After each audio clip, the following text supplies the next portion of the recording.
அனைவருக்கும் உயராய்வு வேலலை வரிசையின் அன்பு வணக்கம்.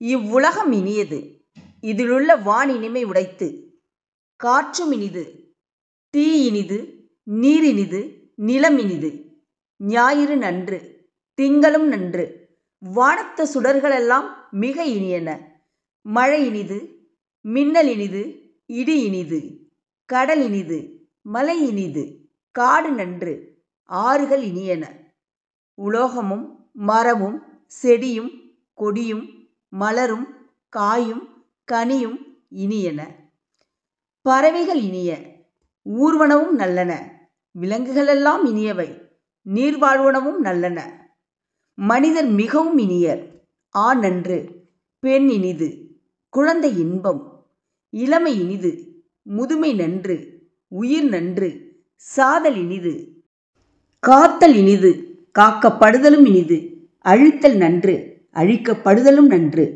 உண்பது நன்று, உண்ணப்படுதலும் நன்று, சுவை நன்று, உயிர் நன்று, நன்று நன்று. இன்றைய நம்முடைய வெள்ளி அரங்கம் சிந்தனை அரங்கம். இவ்வரங்கத்திலே எழுத்தாளர் சக்தி ஜோதி அவர்கள் பெரிதினும் பெரிதுகேள் என்ற தலைப்பில் நம்மிடையே உரையாற்றுகிறார். அவருக்கு நம் அலைவரிசையின் சார்பாக வணக்கத்தை உரித்தாக்குவோம். ஆன்றோர்கள், சான்றோர்கள், பயனர்கள், மாணவர்கள் அனைவருக்கும் மகிழ்வான வணக்கம். வாருங்கள் உலகத் தமிழ் மாணவர்களே, சிந்திப்போம், செயல்படுவோம். மாற்றம் என்பதே மாறாதது. நாம் அனைவரும் தமிழால் இணைவோம்.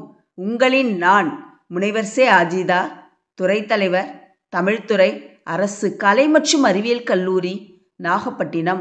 நன்றி, வணக்கம். அனைவருக்கும் வணக்கம். தமிழர்களின் கலாச்சாரமே தமிழ் மக்களின் பண்பாடு என்று சொல்கிறோம். தமிழ் கலாச்சாரம் இந்தியா, இலங்கை, மலேசியா, சிங்கப்பூர் மற்றும் உலகம் முழுவதும் உள்ள தமிழர்களின் வாழ்வில் வேரூன்றி உள்ளது. தமிழ் கலாச்சாரம் மொழி, இலக்கியம், இசை, நாடகம், நாட்டுப்புறக்கலை, தற்காப்புக்கலை, ஓவியம், சிற்பம், கட்டிடக்கலை, விளையாட்டு, நகைச்சுவை, உணவு, ஆடைகள், கொண்டாட்டம், அறிவியல், தொழில்நுட்பம் என அனைத்தையும் வெளிப்படுத்துகிறது. தமிழர் பண்பாடு தமிழ் மொழியின் வாயிலாகவும் தமிழர் தாயக பிணைப்பின் வழியாகவும் பேணப்படுகிறது.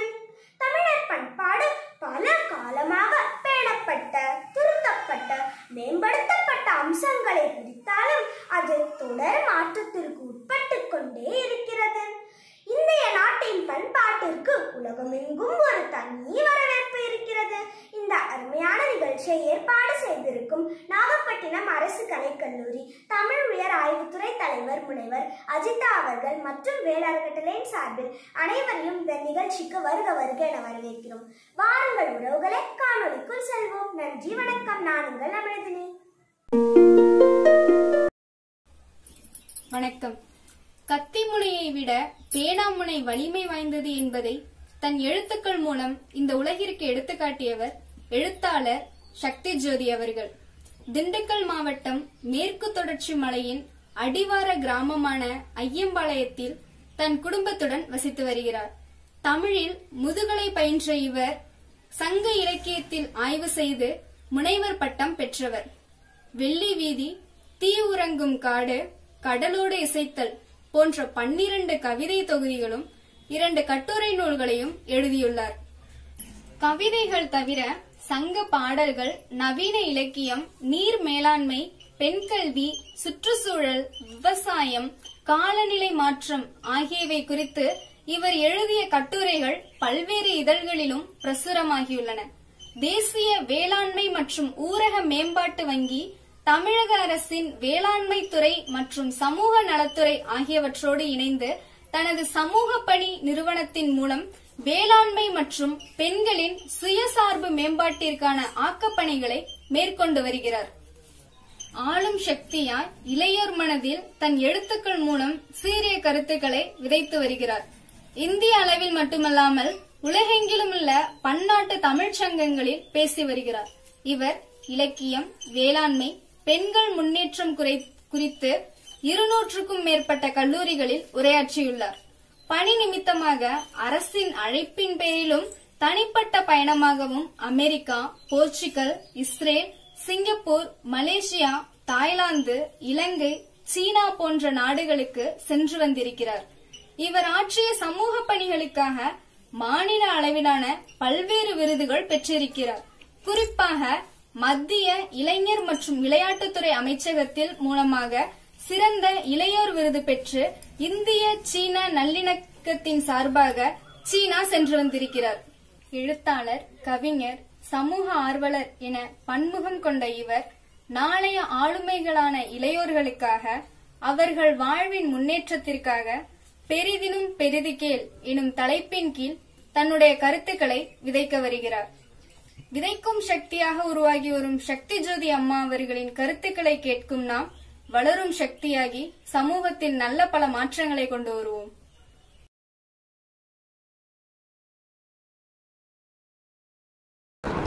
அனைவருக்கும் வணக்கம். க்கான இந்த ஒரு காணொளி பயிற்சி முகாமினை நடத்தி கொண்டிருக்கக்கூடிய தமிழ்துறையின் துறை தலைவர் மற்றும் பேராசிரியர்கள் அத்தனை பேருக்கும் என்னுடைய நன்றியை தெரிவித்துக் கொள்கிறேன். இன்றைக்கு உங்ககிட்ட நான் ஒரு சின்ன ஒரு வாய்மொழி கதையோட பேச தொடங்கலாம்னு நான் நினைக்கிறேன். வாய்மொழி கதை என்னன்னா, ஒரு தேவாலயம் இருக்கு. இந்த தேவாலயத்தில் ஒருத்தர் இந்த கோயில் பிள்ளைன்னு சொல்லுவாங்க. மணி அடிச்சுட்டு அந்தந்த நேரத்திற்கு பூஜைக்கு ஜபம் எல்லாம் சொல்றதுக்காக வரக்கூடிய ஒருத்தர் அங்கே வேலை செய்துட்டு இருக்கிறவர் இருக்கிறார். அவர் கோயிலெல்லாம் கூட்டி சுத்தம் பண்ணி பார்த்துட்டு இருப்பார். அப்போ அவர்கிட்ட புதுசாக அந்த தேவாலயத்துக்கு ஒரு பாதிரியார் வர்றார். அந்த பாதிரியார் வந்த உடனே அவர் என்ன பண்ணுறாருன்னா, அவரை கூப்பிட்டு பேசுகிறார். நீ என்ன பண்ணிட்டு இருக்க, எவ்வளோ வருஷமா இங்கே இருக்கிற, இதெல்லாம் கேட்குறாரு. கேட்டோடனே அவர் ஒரு குறிப்பிட்ட காலகட்டத்தை சொல்கிறார். நான் இவ்வளோ வருஷமா இங்கே இருக்கேன் அப்படின்னு சொன்னோடனே சரி அப்படின்னு சொல்லிட்டு ஒரு மாதம் கழித்து அவர் ஒரு சம்பளம் கொடுக்குறாரு. சம்பளம் தரும்போது என்ன சொல்கிறாருன்னா, கையெழுத்து போடு அப்படின்னு சொல்கிறாரு. எனக்கு கையெழுத்து போட தெரியாதுன்னு சொல்கிறாங்க. கையெழுத்து போட தெரியாமல் நீ தேவாலயத்தில் வேலை செய்துட்டு இருக்கிற, நீ அடிப்படையாக ஒரு கல்வி தெரிஞ்சிருக்கணுமா இல்லையா, நீ கையெழுத்து போட பழகத்தான் ஆகணும் அப்படின்னு சொல்கிறாரு. சரி அப்படின்னு சொல்லிடுறாரு இவரும். நீ கையெழுத்து போட பழகினாதான் உனக்கு இங்கே வேலை அப்படின்னு பாதிரியார் ஒரு கட்டாயமாக சொல்லிடுறாரு. அப்போ உடனே இவரும் என்ன பண்ணுறாரு, கையெழுத்து போட முயற்சியெல்லாம் பண்ணுறாரு. முதல் மாதம் முயற்சி பண்ணி முடியல. சரி, இவர் என்ன பண்ணுறாரு, பாதிரியார் உனக்கு ஒரு 2 மாதம் டைம் தரேன், அது ஒரு 3 மாதம் கூட எடுத்துக்கோ அப்படின்னு சொல்கிறாரு. இவரும் 2வது மாதம் பார்க்குறாரு, 3வது மாதம் பார்க்குறாரு. அவருக்கு கையெழுத்து போட பழகவே இல்லை. 3 மாதம் ஆன உடனே இவரும் பாதிரியார் ரொம்ப கோபமாகி, நீ இனிமேல் நான் சொன்னபடி நீ பழகலை, நீ இனிமேல் இங்கே வேலை செய்யக்கூடாது, நீ கையெழுத்து போட பழகுனாதான் உனக்கு வேலை அப்படின்னு சொல்லி வெளியில் அனுப்பிச்சிடுறாரு. வெளியில் அனுப்பிச்ச உடனே இந்த ஆளுக்கு ரொம்ப வருத்தமாயிருது. ஏன்னா அவருக்கு சின்ன வயசுலேருந்து அந்த கோயிலில் மணி அடிச்சுட்டு அந்த நேரத்திற்கு பூஜை ஜபம் அப்படி இருந்துட்டு இருந்த ஒரு ஆள். அவருக்கு வேறு எதுவுமே தெரியாது. அப்போ அந்த கோயிலை விட்டுட்டு அவர் வெளியில் போகிறார். வெளியில் போகும்போது அவருக்கு என்ன செய்யலாம் அப்படின்னு யோசிச்சுட்டே போகிறாரு. கொஞ்சம் தூரம் போகிறாரு. ரொம்ப அவருக்கு டயர்டாகிடுது. அப்போ அவர் என்ன நினைக்கிறாரு, எங்கேயாவது ஒரு டீ சாப்பிட்டா நல்லா இருக்குமே அப்படின்னு நினைக்கிறாரு.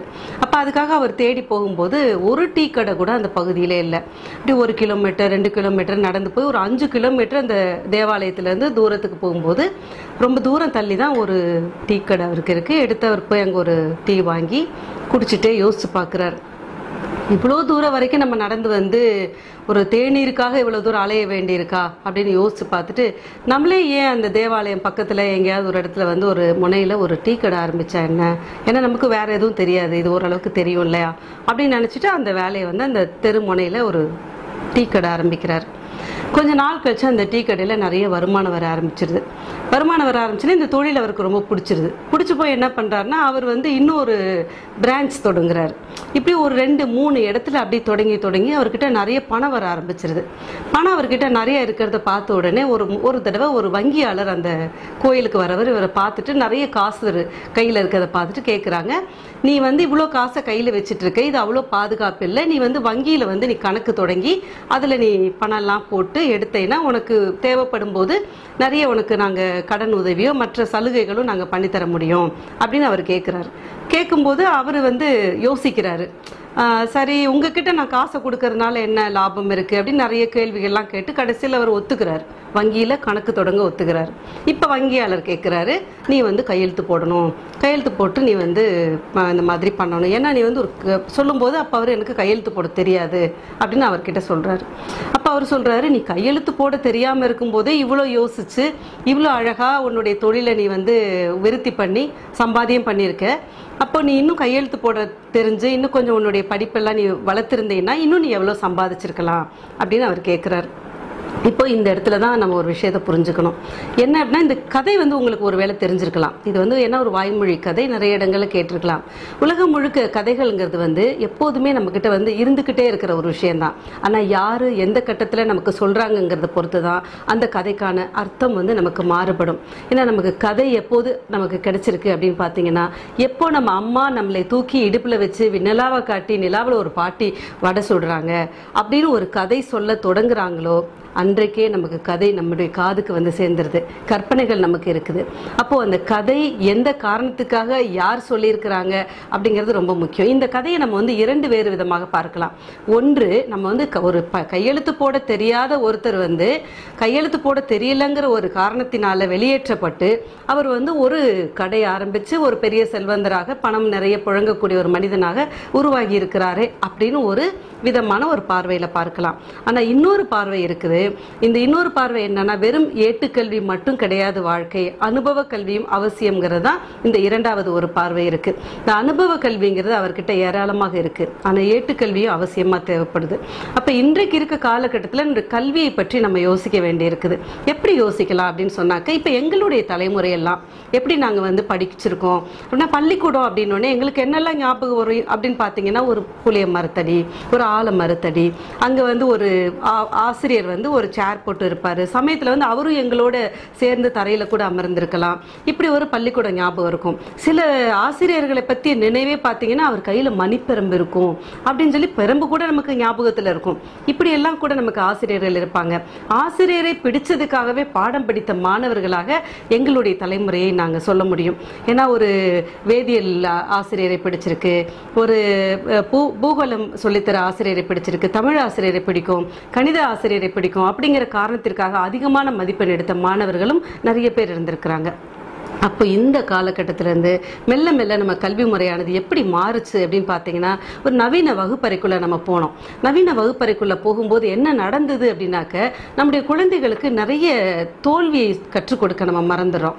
ஒரு குழந்தை ரெண்டு குழந்தை இருக்க வீட்டில் கூட நம்ம என்ன செய்கிறோம் அப்படின்னு சொன்னாக்க, தோல்வியை கற்றுக் கொடுக்கறதே கிடையாது. வாழ்க்கையில் தோல்வி வரும், சரிவு வரும், நமக்கு ஏமாற்றங்கள் இருக்கும், இழப்புகள் இருக்கும். அப்படிங்கிற எந்த ஒரு விஷயத்தையும் எதிர்நிலையான ஒரு மனநிலையை நம்ம குழந்தைங்களுக்கு நம்ம சொல்றதே கிடையாது. ஏன்னா ஏசி வகுப்பறையில் இருக்கிறோம், ஏசி காரில் போகுதுங்க பள்ளிக்கூடத்துக்கு குழந்தைங்க. அப்படி போகும்போது எல்லாமே வந்து பார்த்தீங்கன்னா ஒரு சௌகரியமான வசதியான வெற்றியை நோக்கிய ஒரு பாதையாக மட்டுமே நம்முடைய உலகத்தையும் சமூகத்தையும் நம்முடைய குழந்தைகளுக்கு நம்ம அடையாளம் காட்டக்கூடிய ஒரு காலத்துக்கு மெல்ல நகர்ந்து வந்துட்டு, இந்த இடத்துல இருந்து சடனா நமக்கு வாழ்க்கைக்குள்ளார நம்ம நுழையும் போது வாழ்க்கை எப்படி இருக்கும்னாக்க, அந்த அளவுக்கு நமக்கு வந்து ஒரு பூப்பாதையாக நம்முடைய வாழ்க்கை அமையறதில்லை. அப்ப நம்ம தோல்வியை ஏற்றுக்கொள்ள முடியாத, அந்த தோல்வியை ஏற்றுக்கொள்ள முடியாத ஏமாற்றத்தினால் ஏற்படக்கூடிய பல்வேறு இழப்புகளை இன்றைய தலைமுறையினர் சந்தித்து கொண்டிருக்க இந்த சூழல்ல தான் இந்த ஊரடங்கு அப்படிங்கிறது ஒரு மிக முக்கியமான ஒரு பெரிய பின்னடைவாக நம்ம பார்க்கலாம். இந்த பின்னடைவை நம்ம எப்படி பார்க்கலாம் அப்படின்னு பார்த்தீங்கன்னா, இன்றைக்கு நம்ம கிட்ட இருக்கக்கூடிய விஷயங்கள் என்னெல்லாம் இருக்கு. இப்போ உங்க கூட இருக்கக்கூடிய, உங்களை பக்கத்தில் இருக்கக்கூடிய உறவினர்கள்ட்ட இருந்து இழப்பு ஏற்பட்டிருக்கலாம், நிறைய வேலை இல்லாம வறுமை ஏற்பட்டிருக்கும், ஏழ்மைக்கு உள்ளாகி இருப்போம். இப்படி பல்வேறு காரணங்களால நம்முடைய வந்து அன்றாட பொருளாதார சூழல், அன்றாட தேவைகள்ல கூட நமக்கு தடுமாற்றங்கள் இருக்கும். இந்த இடத்துல வந்து நம்ம வந்து எதையெல்லாம் சந்திக்கிறோம் அப்படின்னு சொன்னா, ரொம்ப முக்கியமா அரசு கல்லூரியில படிக்கக்கூடிய மாணவர்களாக இருக்கக்கூடிய நீங்கள் யோசிக்க வேண்டிய விஷயம் வந்து பல விஷயம் இருக்குது. ஏன்னா நீங்க இது வரைக்கும் கூட பெரிய சௌகரியமான, நான் இதுக்கு முன்னாடி சொன்ன அந்த சௌகரியமான ஒரு குளிரூட்டப்பட்ட ஒரு பள்ளிக்கூடத்தில் படித்து வந்திருக்காத தலைமுறையினராக கூட நீங்க இருக்கலாம். அப்படி இருக்கிற சந்தர்ப்பத்தில் இந்த காலகட்டம் உங்களுக்கு முன்பாக கிடைத்திருக்கக்கூடிய ஒரு அதிர்ஷ்டமான ஒரு காலகட்டம் அப்படின்னு நீங்க உங்களை நம்பணும். ஏன்னா தனிமைங்கிறது நமக்கு இது வரைக்கும் அமையவே இல்லை. நம்முடைய வாழ்க்கையை பார்த்தீங்கன்னா, தமிழக வாழ்க்கை முறை, மரபு முறை எப்படி இருந்தது அப்படின்னாக்க ஒரு கூட்டு வாழ்க்கை தான். நம்ம வந்து ஒரு சங்கிலி போல, ஒரு சங்கிலி தொடர் போன்ற ஒரு வாழ்க்கைக்கு தான் நம்மலாம் பழக்கப்பட்டிருக்கிறோம். அப்படி இருக்கப்போ வந்து மெல்ல மெல்ல நம்ம வந்து இன்றைக்கு நம்மை நாமே தனிமைப்படுத்தி கொள்ளக்கூடிய ஒரு காலத்துக்கு நம்ம நகர்ந்திருக்கிறோம். இப்போ இந்த தனிமைப்பட்ட இந்த காலத்தில் நம்ம என்னெல்லாம் செய்யலாம்? அப்போ இந்த தனிமைப்பட்ட காலத்தில் நமக்கு என்ன மாதிரியான இழப்புகள் ஏற்பட்டு இருக்கிறது? உயிரிழப்பாக இருக்கலாம், அல்லது நமக்கு உணவு சம்பந்தப்பட்டு, அல்லது உடை சார்ந்து, அல்லது இருப்பிடம் சார்ந்து பல கேள்விக்குறிகளோட, தடுமாற்றங்களோட, உறவினருடைய இழப்புகளோட, பல்வேறு சிக்கலோட நம்ம இருக்கும்போது இது அத்தனையும் படிக்கல்லாக, உங்களுடைய தடைக்கல்லாக நிற்கக்கூடிய இதை படிக்கல்லாக மாற்றி நாளைய சமுதாயத்திற்கு நீங்கள்லாம் ஒரு வெற்றி உடையவர்களாக, அடையாளம் தரக்கூடிய ஒரு மாணவர்களாக உயர்ந்து நிற்கணும். அப்படிங்கிறது தான் ரொம்ப முக்கியமான விஷயம். ஏன்னா இந்த ஊரடங்கு காலகட்டத்தில் ஆசிரியர்களுடைய ஒரு தடுமாற்றத்தை நீங்க இந்த நேரத்தில் யோசிச்சு பார்க்கணும். என்ன மாதிரியான தடுமாற்றம் இருக்கும் அப்படின்னாக்க, நீங்க இந்த காலகட்டத்தில் படிக்கக்கூடிய அத்தனை குழந்தைகளுக்குமே இந்த ஆண்ட்ராய்டு மொபைல் பயன்படுத்துறது ரொம்ப எளிமையான ஒரு விஷயம். ஏன்னா அத்தனை பேருக்கும் மொபைல் கையில கொடுத்தா, எனக்கு குழந்தைங்களுக்கே விளையாட கொடுக்குறது ஒரு இந்த மொபைல் வந்த பின்னாடி விளையாட்டு பொருளாக அதுதான் இருக்கிறப்போ அவங்களுக்கு வந்து மொபைல் பயன்பாடுங்கிறது ரொம்ப எளிமையான ஒரு விஷயம். ஆனா ஆண்ட்ராய்டு வகுப்பு அறைக்கு பழக்கப்படுத்தி கொள்ளக்கூடிய ஆசிரியர்கள் படக்கூடிய துயரம் மிக கடினமான ஒரு துயரங்களை சந்தித்திருக்கிறார்கள். நிறைய பாடம் நடத்துவதற்கு அவர்கள் வந்து அந்த காணொலி வகுப்புக்காக தங்களை தயார்படுத்திக் கொள்வது அப்படிங்கிறது ரொம்ப சிரமமானது. ஒரு வகுப்பறைக்குள்ள நுழையும் போது ஒரு ஆசிரியருக்கான அவசியம் என்ன இருந்தது அப்படின்னாக்க, வந்து பார்த்த உடனே வகுப்பில் இருக்கக்கூடிய 40 பேரோ 50 பேரோ மாணவர்களுடைய முகத்தை பார்த்து, இன்றைக்கு வந்து இந்த மாணவன் வந்து சரியா இல்லையே, காலையில் சாப்பிடாம வந்திருக்கிறானே அப்படின்னு கூட அவங்களால யோசிச்சிட முடியும். அப்படி ஒரு இடத்துல இருந்து இன்னைக்கு உங்க வீட்டில் எதுவும் பிரச்சனையான கூப்பிட்டு கேட்கக்கூடிய ஆசிரியர்கள் கூட இருந்திருக்கிறாங்க. ஆனா இன்றைக்கு காணொலி வகுப்புங்கிறது உங்க கையில இருக்கு. மாணவர்கள் உங்க கையில இருந்து நீங்க என்ன பண்ணணும் அப்படின்னு சொன்னா, உலகம் முழுக்க இப்ப உங்க கையில இருக்கு, ஆசிரியர் உட்பட. ஆசிரியரை நீங்க எப்படி பயன்படுத்த போறீங்கிறதா முக்கியமான ஒரு விஷயம். ஒரு சமயத்துல 40 பேரும் ஒரு வகுப்பறையில உட்கார்ந்து அந்த 40 பேரையும் ஆசிரியர் தன் முன்பு ஒரு பிரம்பே இல்லைனா கூட அவர்களுடைய பார்வை ஒரு பிரம்பாக இருக்கும், அவருடைய சொல் ஒரு பிரம்பாக கூட இருக்கலாம். அந்த வழிப்படுத்துதல் இருந்தது. ஆனா இன்றைக்கு வழிப்படுத்துதல்ங்கிறது உங்களை நீங்களே வழிப்படுத்தக்கூடிய ஒரு விஷயத்திற்கு நீங்க நகர்ந்து வந்திருக்கிறீங்க. இதுதான் வந்து நம்ம வந்து விவேகானந்தர் சொல்வார். எப்படி சொல்லுவாங்கன்னா, நீங்க வந்து எல்லாரும் முன்னாடி உங்களுடைய முகம் எப்படி இருக்குது, நீங்க எப்படி செயல்படுறீங்க அப்படி இருக்கிறது அல்ல உங்களுடைய அடையாளம். யாருமே இல்லாதப்ப தனிமையில நீங்க எப்படி இருக்கிறீங்க, தனிமையில நீங்க எப்படி செயல்படுறீங்க, அதுதான் உங்களுடைய அடையாளம் சொல்லுவாங்க. அப்போ இன்றைக்கு நாம தனிமையில் இருக்கும்போது, நம்ம கையில ஒரு ஆண்ட்ராய்டு மொபைல் இருக்கும்போது நாம் எதை தேடுகிறோம் அப்படிங்கிற இடத்துல தான் நாம் நம்மை ஒரு வெற்றியாளராக, சாதனையாளராக அடையாளப்படுத்திக் கொள்ளக்கூடியவர்களாக நம்ம வந்து மாறப்போகிறோம் அப்படிங்கிறத ரொம்ப முக்கியமான ஒரு உண்மை. இந்த உண்மையை நம்ம புரிஞ்சுக்கணும் அப்படிங்கிறது தான் இந்த ஒரு விஷயம். அப்புறம் இந்த உலகம் தோன்றின காலத்திலிருந்து சில விஷயங்கள் நடந்திருக்கு. என்ன மாதிரியான விஷயம் அப்படின்னு பார்த்தீங்கன்னா, வேத காலத்தில் ஒரு கதை சொல்லுவாங்க. இந்த வேதகால கதை என்ன அப்படின்னாக்கா, யக்ஞவல்யனார் அப்படின்னு சொல்லி ஒருத்தர் இருக்கிறார். அவர் வந்து ஒரு பெரிய வேத காலத்தில் ஒரு அறிவார்ந்த அறிஞராக போற்றப்படுகிறார். அவருடைய சபையில் ஒரே ஒரு பெண் இருக்கிறாங்க. அந்த பெண் என்ன கேள்வி கேட்குறாங்க, அந்த பெண்ணுடைய பெயர் வந்து கார்கியார் அப்படின்னு ஒரு பெண் இருக்காங்க. அவங்க கேள்வியாக கேட்குறாங்க, யக்ஞவல்யனார் கிட்ட நிறைய கேள்விகள் கேட்குறாங்க. அந்த கேள்விகள் கேட்கும்போது ஒரு இடத்துல வந்து எதை தெரிந்து கொண்டால் அல்லது எதை அறிந்து கொண்டால் இந்த உலகத்தில் இருக்கிற அத்தனையும் அறிந்து கொள்ள முடியுமோ அப்படிப்பட்ட ஒரு கேள்வி என்கிற பொருளை தரக்கூடிய இடத்தில் ஒரு கேள்வி வரும்போது அது விவாதமாகி அவர் சொல்றாரு, நீங்க இதை தெரிஞ்சுக்க கூடாது அப்படின்னு சொல்லி பெண்ணாக இருக்கிற காரணத்தினால் அந்த கேள்வியை அவர் தடை செய்கிறார். அந்த கேள்விக்கான பதிலை கேட்கக்கூடாதுன்னு சொல்றாரு. அப்படி மீறி நீ இந்த கேள்விக்கான பதிலை நீ தெரிஞ்சுக்கிட்டேனாக்க உன்னுடைய தலை சுக்குநூறாக வெடித்து போய்விடும் அப்படின்னு சொல்றாரு. இப்ப இன்றைக்கு நாம் கேட்கக்கூடிய பல்வேறு கேள்விகளுக்கு தடையாக எப்படி ஒரு அச்சம் நிகழ்த்தப்படுது அப்படின்னு சொன்னாக்க, இதை நீ தெரிஞ்சுக்கிட்டேனாக்க உன்னோட தலை சுக்குநூறா உடைஞ்சு போயிடும் சொல்ற அளவுக்காக பல்வேறு விஷயங்கள் நமக்கு தடைப்படுத்தப்பட்டு கொண்டே கூட இருக்கலாம். ஆனால் அந்த தடையை உடைக்கக்கூடிய, தடையை தாண்டி வரக்கூடிய ஒரு மனோ வலிமையை தான் இன்னைக்கு நம்ம வந்து கை கொள்ள வேண்டிய அவசியம் இருக்கு அப்படின்னு நம்ம சொல்லணும். அப்ப எதை கொண்டு கை கொள்ளலாம் அப்படின்னு சொல்லி நம்ம ஒரு கேள்வி வைக்கலாம் இல்லையா? நம்முடைய பழமையை நம்ம வந்து மறக்கவே கூடாது. இன்றைக்கு உங்க கையில் இருக்கக்கூடிய மிக முக்கியமான முக்கியமானது தமிழ் மாணவர்களாகி இருக்க உங்களுக்கு கிடைச்சிருக்கக்கூடிய ஒரு பெரிய வரப்பிரசாதம் அப்படின்னு சொல்லலாம். அந்த வரமாக நீங்கள் எதை எடுத்துக்கலாம்னா, நம்ம கிட்ட இருக்கக்கூடிய பழந்தமிழ் இலக்கியங்களை நீங்கள் எடுத்துக்கொள்ளலாம். சங்க இலக்கியத்தை கையில் எடுத்துக்கொள்ளலாம், புறநானூரை படிக்கலாம், புறநானூரில் இருக்கக்கூடிய சில குறிப்பிட்ட பகுதிகளை தேர்ந்தெடுத்து படிக்கலாம், திருக்குறளை படிக்கலாம். அப்போ அந்த திருக்குறளை நீங்கள் இதுவரைக்கும் படித்து வந்தது ஒரு விஷயமாக இருக்கும். எப்படி படிச்சிருப்போம் அப்படின்னா, மனப்பாட பகுதியாக படிச்சிருப்போம். அப்படி மனப்பாட பகுதியாக இல்லாமல் அதை நம்முடைய வாழ்க்கைக்கு உகந்த கல்வியாக அதை இறுக பற்றி கொள்ளக்கூடிய இடத்துல அதை ஒரே ஒரு திருக்குறளை எடுத்து ஒட்டுமொத்த வாழ்க்கைக்கும் நாம் பற்றி கொள்ளலாம். இதனால் இவன் முடிக்கும் என்றாய்ந்து அதனை அவன் கண் விடல். அவ்வளவுதான். இந்த ஒரே ஒரு திருக்குறள் வரியை தான் எனக்கு எங்க அப்பா சொன்னார். நான் என்னுடைய மகனுக்கு சொல்கிறேன். இந்த திருக்குறளை எனக்கு அப்பா அவர் சொல்லும்போது நான் கேட்ட வயதில் அது எனக்கு அதனுடைய முழு பொருள் தெரியாமல் இருந்திருக்கும் போது அவர் எனக்கு ரொம்ப ஒரு சின்ன விளக்கம் சொன்னார். எப்படி விளக்கம் சொன்னார்னா, இதனால் இவன் முடிக்கும் என்றாய்ந்து அதனை அவன் கண் விடல் அப்படிங்கிறதுக்கு அவர் சொன்ன விளக்கம் என்ன அப்படின்னா, இப்போ உனக்கு எனக்கு ரொம்ப பிடிச்ச ஒரு விஷயம் இந்த உலகத்திலே காஃபின்னு சொல்லுவேன். அப்போ அவர் சொன்னார், உனக்கு காஃபி ரொம்ப பிடிக்கும் இல்லையா, முதல்ல உனக்கு காஃபின்னா என்னன்னு தெரியணும். எதையாவது ஒன்றை கொண்டு வந்து கொடுத்து காஃபின்னு சொன்னால் நீ அதை நம்பக்கூடாது இல்லையா, அதனால் இந்த காஃபியை நீயே போட்டு பார்த்து விதவிதமாக எந்த காஃபி கொட்டையிலேருந்து எந்த மாதிரியான ருசி வருது அப்படிங்கிறத நீ தெரிஞ்சுக்கணும் அப்படிங்கிற மாதிரி எனக்கு சொன்னாங்க.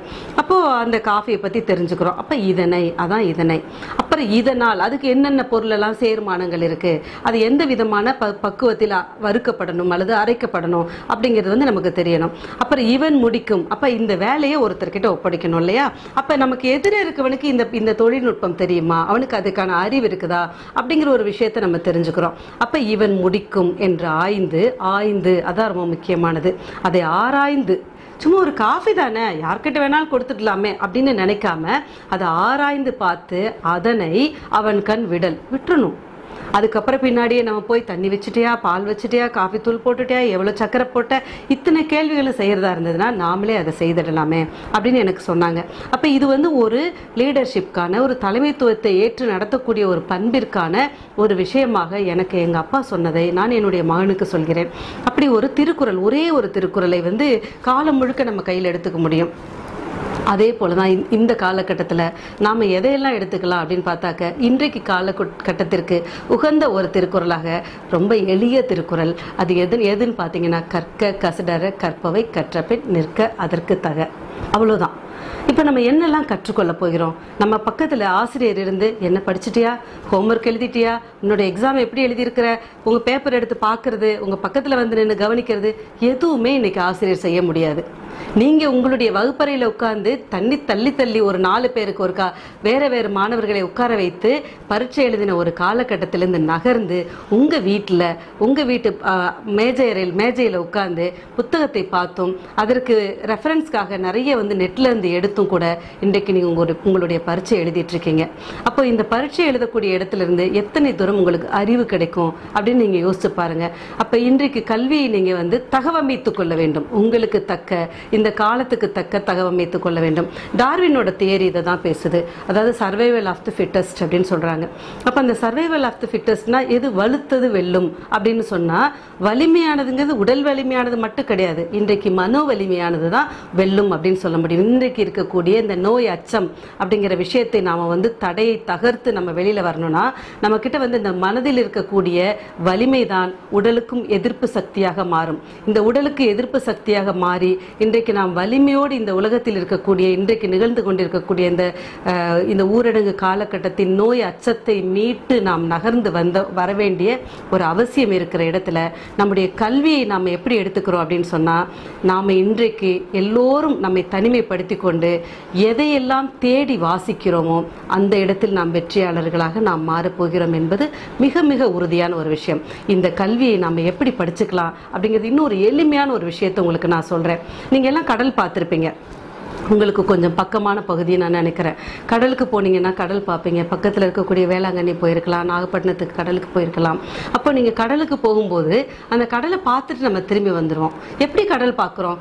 நிறைய பேர்கிட்ட போய் கடல் எப்படி இருக்குன்னு கேட்போம். எப்படி இருக்குன்னு கேட்டால் கடல்னா நீளமாக இருக்குது அப்படின்னு சொல்லுவோம். அதோடைய வண்ணம் நமக்கு ஈர்க்கும். சிலர்கிட்ட கடலை கேட்கும்போது கடல்னா உப்புன்னு சொல்லுவாங்க, கடல்னா மீனுன்னு சொல்லுவாங்க, அந்த வாசனை எனக்கு பிடிக்கும்னு சொல்லுவாங்க. இன்னும் சிலர் அங்கே இருக்கக்கூடிய காற்று எனக்கு ரொம்ப பிடிக்கும்னு சொல்லுவாங்க. அப்போ இந்த மாதிரி கடலை நம்ம எப்படி பார்க்கிறோம், அந்த கடலை உப்பாக நம்ம எடுத்துக்கிறோமா, காற்றாக எடுத்துக்கிறோமா, மணலாக எடுத்துக்கொள்கிறோமா, அல்லது அதில் இருக்கக்கூடிய நிறமாக எடுத்துக்கொள்கிறோமா அப்படிங்கிறதெல்லாம் தாண்டி இன்னும் கொஞ்சம் சற்று ஆழமாக உள்ள போனோன்னா யார் கடலில் மூழ்கி முத்தெடுக்க போகிறோமோ அதுவும் இருக்கிறது. கடல் என்றால் முத்து என்று சொல்கிறவர்கள் இருக்கிறார்கள். இன்னும் ஒரு படி மேலே போகலாம். எப்படின்னா, கடல்னு சொன்னா அந்த கடலுக்குள்ளார இறங்கி நம்ம இன்னொரு புதிய நிலத்தை கண்டடைந்த ஒரு வாஸ்கோட காமா போல ஒரு புதிய நிலத்தை காணுகிறவர்களாக கூட கடலை நம்ம பார்க்கலாம். கல்விங்கிறது அப்படிதான், புதிய நிலத்தை கண்டறியக்கூடிய ஒரு தேடல். அந்த தேடலை இந்த பருவத்தில் நீங்கள் அத்தனை பேரும் செய்ய வேண்டும் என்பதை என்னுடைய ஒரு விருப்பமாகவும், நான் ஒரு படைப்பாளராக அல்லது வாசிக்கிறவளாக அல்லது எழுதுகிறவளாக உங்களுக்கு நான் அடையாளம் அறியப்பட்டிருந்தாலும், ஒரு கவிஞராக எழுத்தாளராக நான் செய்து கொண்டிருக்கிற வேலையை விட நான் இன்னமும் என்னை வாசகியாக வைத்துக்கொண்டு ஒவ்வொரு சிறிய புத்தகத்தையும் அல்லது ஒவ்வொரு சிறிய வரியாக யாராவது ஒருவர் புதியதாக எழுதிய ஒரு விஷயத்தையும் கூட, எப்படி பழந்தமிழ் இலக்கியத்தில் எனக்கு ஆர்வம் இருக்கிறதோ, சங்க இலக்கியத்தை தேடி தேடி வாசித்து அதில் ஒரு முனைவர் பட்டத்தை பெற்றுக்கொண்டேனோ, அதே போல இன்றைக்கு புதியதாக எழுத வரக்கூடிய ஒவ்வொருவரையும் தேடி நான் வாசிக்கிறவளாக இருக்கிறேன். இந்த வாசிப்பு தான் என்னை இன்றைக்கு உங்களோடு இணைத்திருக்கிறது. இந்த தமிழால் நாம் இணைந்திருக்கிறோம். இந்த தமிழ் உங்களை இந்த உலகம் முழுக்க எடுத்துக்கொண்டு போய் சென்று உங்களை அடையாளம் காட்டும். அறிவியல் படிக்கலாம், கணிதம் படிக்கலாம், விஞ்ஞானத்தில் நீங்கள் எதை வேண்டுமானாலும் படிங்க. அதுவெல்லாம் நம்முடைய வாழ்க்கைக்கான அறிவுக்கான ஒரு தேடலாக இருக்கும். ஆனால் தமிழ் படிக்கக்கூடிய மாணவர்களுக்கு உணர்வுக்கான தேடலை, இந்த உணர்வை, இந்த வாழ்க்கையை அர்த்தமுள்ள வாழ்க்கையாக, நம் எதிரே இருக்கக்கூடிய ஒரு மனிதனை ஒரு படி மேலாக நாம் புரிந்து கொள்ளக்கூடியவர்களாக, ஒரு அனுசரணையோடு நாம் நடந்து கொள்ளக்கூடியவர்களாக, இந்த உலகம் முழுக்க இருக்கக்கூடிய சமூக இயக்கத்தை ஒரு உறவு சார்ந்த, ஒரு அன்பு நிலை சார்ந்த ஒரு இயக்கமாக, அதனுடைய உராய்வு தன்மை இல்லாமல் ஒரு உயவு பொருளாக நம்முடைய இலக்கியம் நமக்கு அமைந்திருக்கும் என்று கூறிக்கொண்டு இந்த ஒரு நல்ல வாய்ப்பை எனக்கு கொடுத்த அத்தனை பேருக்கும் என்னுடைய அன்பையும் நன்றியை மீண்டும் ஒருமுறை தெரிவித்துக் கொள்கிறேன். வணக்கம்.